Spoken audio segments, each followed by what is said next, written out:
이번 코너는 본방송에서는 절대 알려주지 않는 이야기, MBC 프로그램의 비하인드를 확인할 수 있는 본방 외전 시간입니다. 오늘은 이세진 PD 자리했습니다. 안녕하세요. 안녕하세요. MBC 시사교양국에서 다큐멘터리를 제작하고 있는 이세진 PD입니다. 반갑습니다. 오늘 제작 뒷이야기를 듣게 될 프로그램 다큐플렉스를 통해 3.1절 특집으로 방영된 다큐멘터리 할매 이즈 백입니다. 본방송에서 미처 담지 못했던 이야기들 많이 들려주시길 바랍니다. 그럼 지금부터 할매 이즈 백을 주목해봅니다. 1991년 일본군 위안부 피해자 증언이 세상에 나온 지 30년이 넘었지만 여전히 제대로 해결되지 않고 있습니다. 정부에 등록된 일본군 위안부 피해자 240명 중 현재 생존해 있는 일본군 위안부 피해자는 단 10명. 진실을 증언하고 진정한 용서를 할 수 있는 사람이 이제 얼마 남지 않았습니다. 3.1절 특집 다큐멘터리 할매 이즈 백은 전쟁에서 살아 돌아온 위안부 피해자 이용수 할머니의 삶을 통해 해결되지 못한 역사 문제가 피해자의 삶에 어떻게 스며들었는지 살펴봅니다. 이용수 할머니는 만 14살 때 대만으로 끌려갔습니다. 일본군 위안부는 지울 수 없는 이름이 되었습니다. 여러분, 한국에 사는 위안부 이용수입니다. 이용수 할머니가 서울의 한 녹음실을 찾았습니다. 가사를 넣는다면 어떤 가사를 넣고 싶으세요? 이 위안부 문제야. 친족 문제야. 제 노래 부르시는 걸 벌써 영상으로 봤는데 잘하시더라고요. 한번 들려주실 수 있으세요? 야야야 내 나이가 어땠어. 1941년 일제의 전쟁 야욕은 태평양 전쟁으로 확대됐다. 일본군 군대가 가는 곳엔 위안소가 설치됐다. 위안부, 일본군 성노예 피해자도 함께였다. 대일본 제국의 부활을 꿈꾸는 극우 세력에게 위안부 문제는 정치적 걸림돌입니다. 性的な抵触はないんいや、ところないですよ。じゃあクビになるんですけども引っ張ってこいとかそんなこと一言も書いてないしそういう記録も一切ないし 일본군이 위안부를 동원하는 과정에서 작성한 서류들은 패전 후 대부분 철저하게 파기됐습니다. 하지만 미처 없애버리지 못한 비밀 문서가 발견되기도 했습니다. 위안부 여성들을 일종의 배설 장소로 표현한 기록도 있습니다. 위안부 여성들의 인권이 얼마나 처참하게 짓밟혔는지 알 수 있습니다.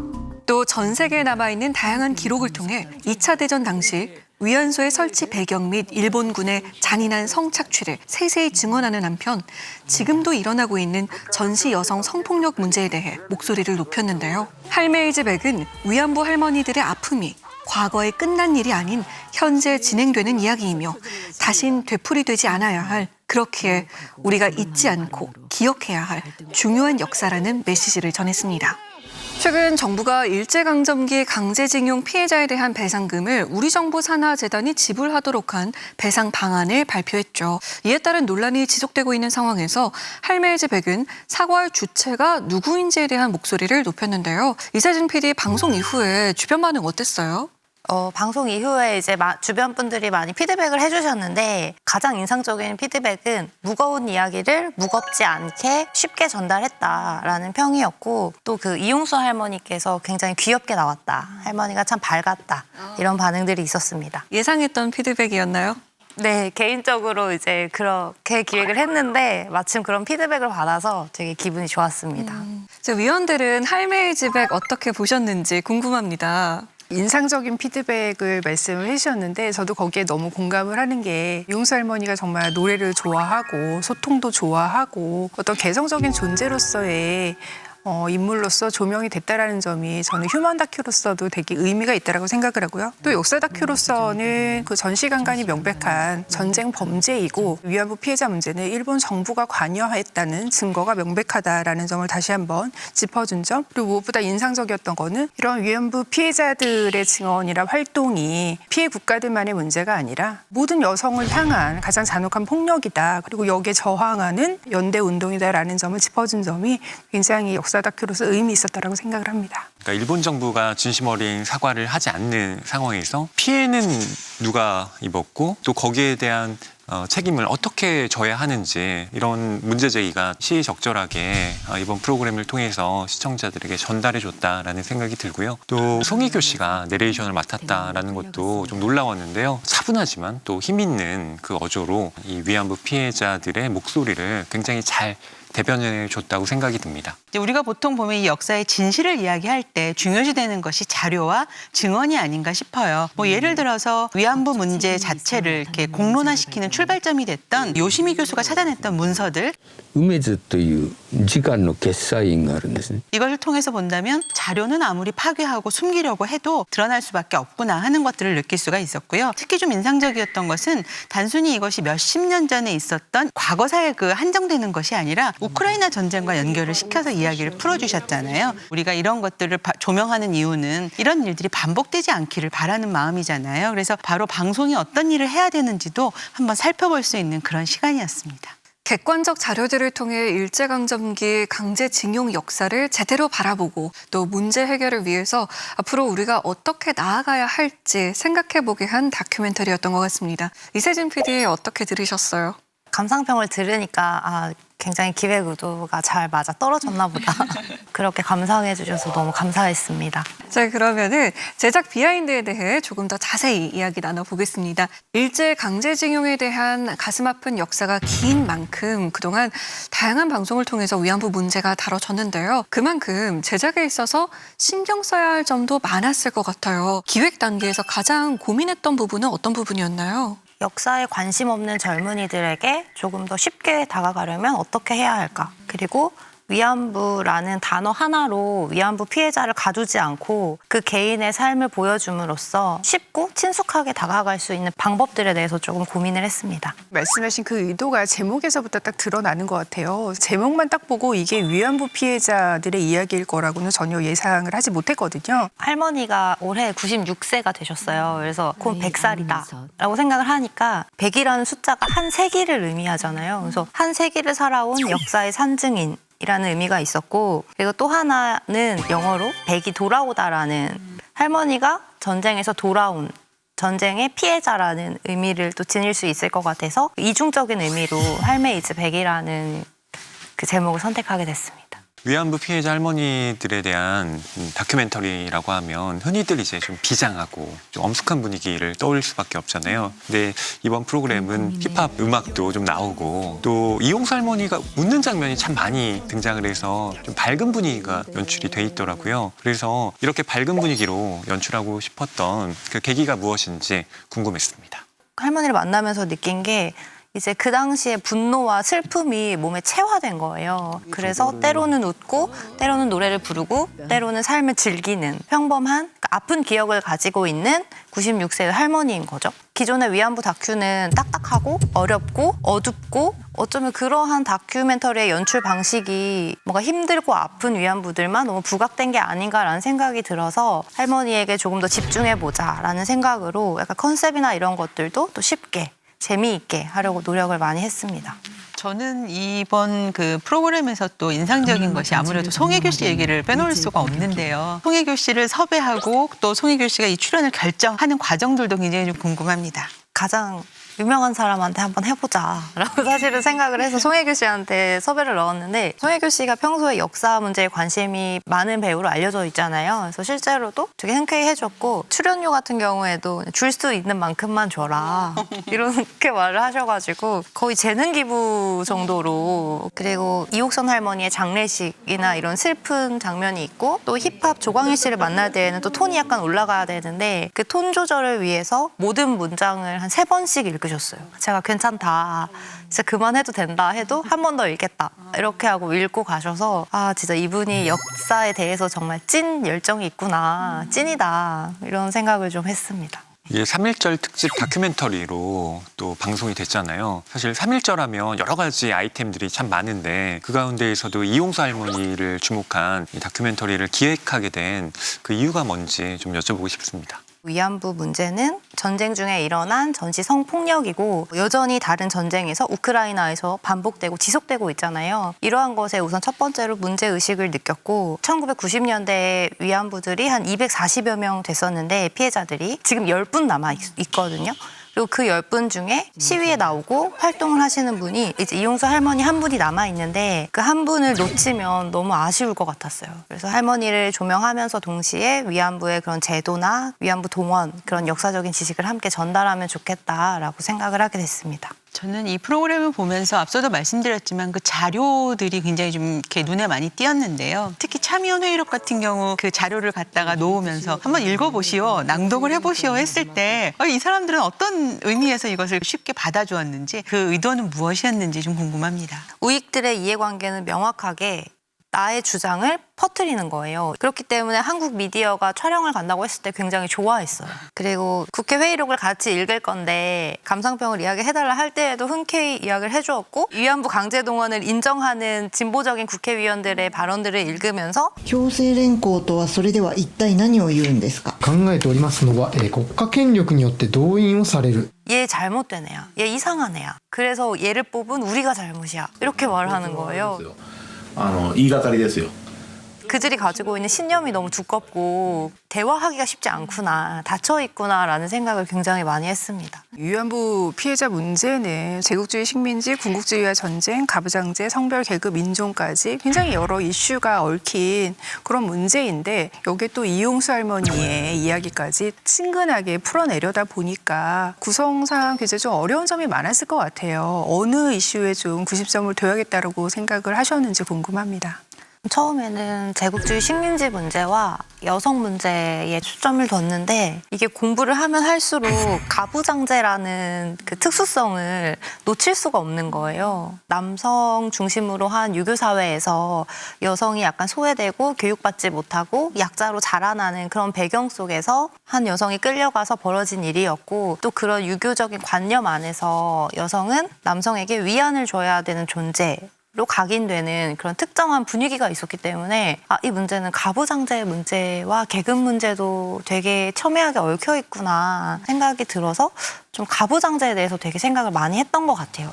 이번에는 에피소드에 관한 이야기 이어나가 보겠습니다. 3.1절 특집 다큐멘터리 할매의 집 100에서는 제국주의 식민지 문제를 통해 군국주의와 전쟁의 문제를 꼬집고 사회 약자가 입은 피해에 대해서 목소리를 높이고 있습니다. 이 과정 속에서 인상적으로 본 인터뷰나 장면이 있다면 어떤 내용이었는지 이야기해 볼까요? 그 일본에서의 취재에 상당히 많은 공을 들이신 것처럼 보여요. 저는 그 중에서도 그 위안부 피해자 할머니들과 함께 연대해서 활동하는 일본인들의 모습도 인상적으로 봤는데 거기에서 좀 느끼신 바를 좀 듣고 싶습니다. 그 일본인 중에 노부카와 씨가 있는데 이용수 할머니와 30년 지기예요. 근데 단순히 30년 동안 친구였던 것을 떠나서 이용수 할머니가 자신이 그 위안부 생활했던 대만으로 갈 때에도 같이 따라갔고 그러니까 재판을 가든 시위를 하든 전시회를 하든 항상 어디든 따라갔던 동지였던 거예요. 일본 제국주의 피해자 한국인과 가해국 평범한 주부, 여성이 동지로서 함께 일해온 그런 세월들도 좀 보여주고 싶었고 자료들이 굉장히 많았는데 시간이 없어서 그 부분을 다루지 못했던 게 너무 아쉬웠던 점도 있었어요. 사실 제가 그 장면이 너무 인상적이었거든요. 그 노부카와 씨와 이용수 할머니가 통화를 하잖아요. でもね、とても辛いこの頃。でも元気出して若いんだから200まで生きるんだからまだまだじゃない。 피해국과 가해국의 어떤 장벽이 무너지는 그런 여성 연대 순간을 봤었던 것 같아요. 그래서 두 분의 이야기만 좀 한 편의 다큐멘터리를 만들어도 좋겠다 그런 생각이 들었거든요. 언젠가 기회가 닿으면 만드실 생각 없으신지. 여기서 한번 강력하게 이야기해 보세요. 저는 만들고 싶은데 네, 기회가 된다면 꼭 만들어보고 싶습니다. 그 할매의 집의 이 다큐멘터리를 보면서 전쟁과 여성 인권 그 박물관을 방문했던 외국인 소녀와 엄마를 인터뷰했던 그 장면이 저는 굉장히 인상적이었는데요. 방송에서 다 담아내지 못했던 이야기들도 좀 있었을 것 같아서 그 이야기도 좀 듣고 싶습니다. 처음에는 그 일본 중학생들이 단체 관람을 온대요. 그 소식을 듣고 사실은 갔거든요. 갔는데 그 친구들이 너무 빨리 떠나버린 거예요.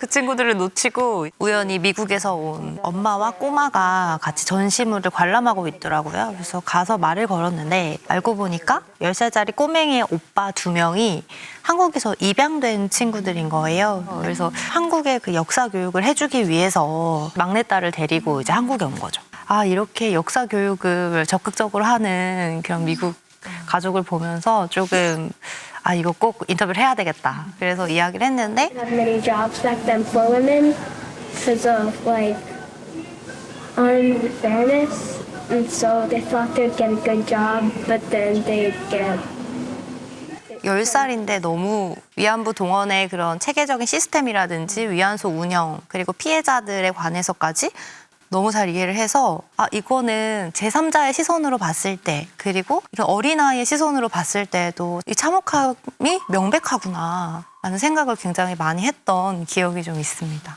연출적으로도 또 되게 의미 있다라고 생각하는 장면이 이 이용수 할머니의 지팡이를 자주 비춰주는 그런 장면이었어요. 그래서 지팡이를 짚고 꿋꿋하게 발을 디딛는 그 장면에 담긴 의도도 좀 듣고 싶었습니다.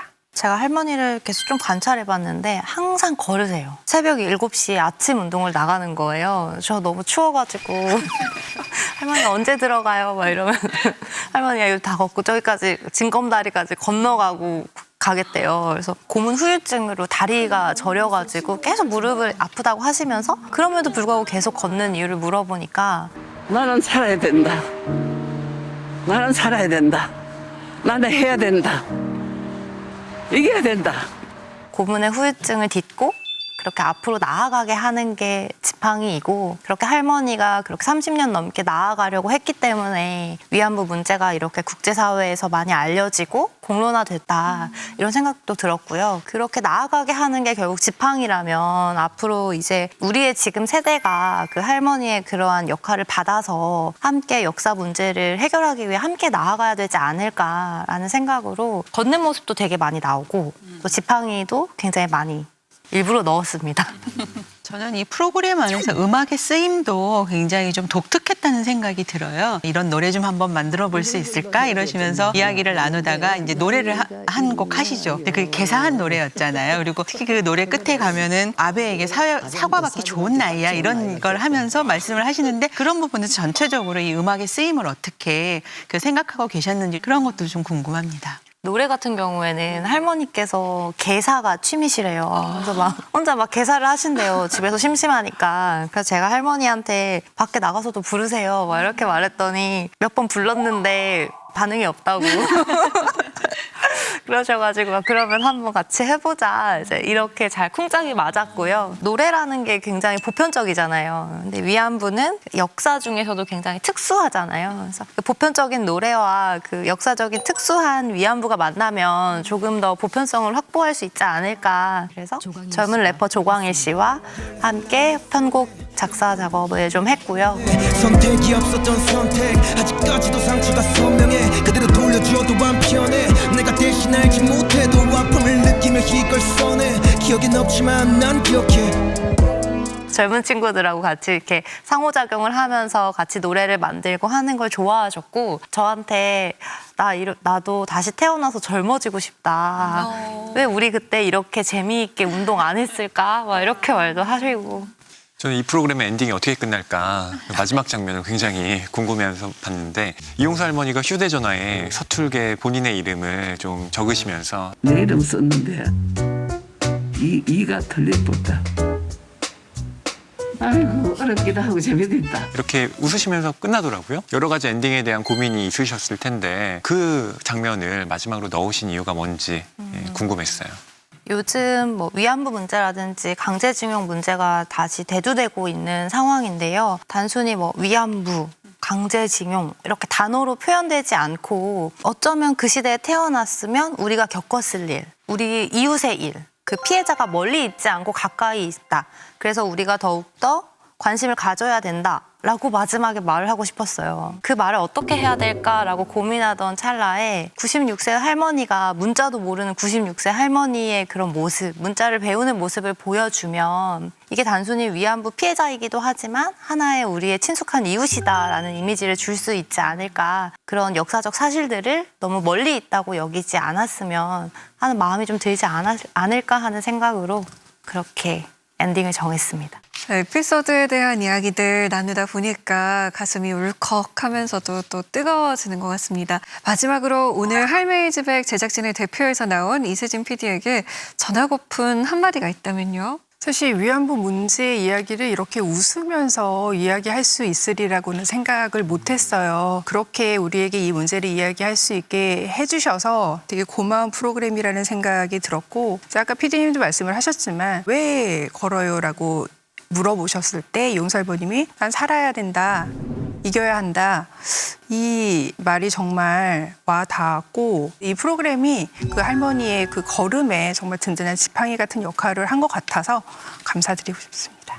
이용수 할머니를 비롯한 이 위안부 피해자들의 진실을 밝히는 노력들이 계속되어야 하는데, 저는 그 중요한 역할을 하는 주체 중에 하나가 방송이라는 생각이 들어요. 그래서 위안부 피해자 할머니들의 삶을 입체적으로 조명한 프로그램을 좀 만들어 주셔서 시청자의 한 사람으로서 굉장히 감사드린다, 이 말씀 드리고 싶었습니다. 정부에 등록된 분들이 240분인데 이제 살아계신 분들이 10분밖에 안 계시잖아요. 정말 이분들이 다 돌아가시기 전에 우리가 꼭 일본의 사과를 받아낼 수 있도록 방송에서의 역할을 좀 더 많이 해주셨으면 좋겠다라는 생각이 들었어요. 우리가 알고 있는 것들을 제대로 기록하고 그것을 잘 기억해서 이 문제를 풀어가는데 뭔가 동력이 될 수 있도록 많은 노력을 좀 해주시기 바랍니다.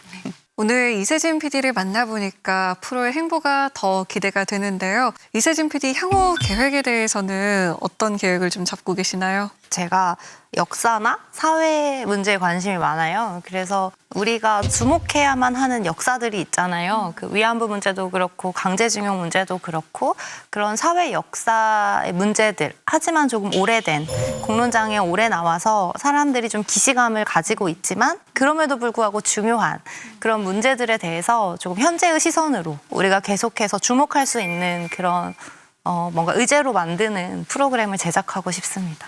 이제 피해자에게 직접 용서를 구할 수 있는 시간이 얼마 남지 않았습니다. 진실이 왜곡된 역사 속에 갇히지 않게 더 많은 사람들이 올바르게 기억하고 함께 행동할 수 있도록 다양한 방송을 통해서 더 큰 힘이 보태지기를 기대해 봅니다.